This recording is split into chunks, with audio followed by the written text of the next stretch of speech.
2000 വർഷങ്ങൾക്ക് ശേഷം താൻ തിരിച്ചുവരുമെന്ന് യേശു ശരിക്കും പറഞ്ഞിരുന്നു.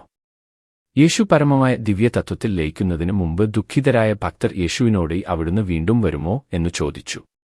അപ്പോൾ യേശു അവരോട് പറഞ്ഞു, ആരാണോ എന്നെ നിങ്ങളുടെ ഇടയിലേക്കയച്ചത് അവൻ വീണ്ടും വരും. യേശു ഒരു ആടിനെ ചുണ്ടുകയും ചെയ്തു. ആട് വെറുമൊരു അടയാളമാണ്, ചിഹ്നം.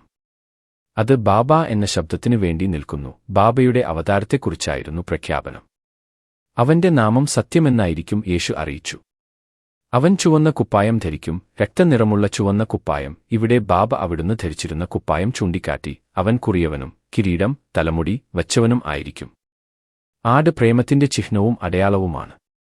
യേശു താൻ വീണ്ടും വരുമെന്ന് പ്രഖ്യാപിച്ചില്ല. യേശു പറഞ്ഞത് എന്നെ അയച്ച ആൾ വീണ്ടും വരും എന്നാണ്. ആ ബാബായാണ് ഈ ബാബായ് അവിടുന്നിനെ സ്വയം ചൂണ്ടിയിട്ട്. 1975 ക്രിസ്തുമസിന് ഒരു കൂട്ടം ക്രിസ്തീയ ഭക്തന്മാരോടുള്ള ഭഗവാന്റെ ദിവ്യസംഭാഷണത്തിൽ നിന്നു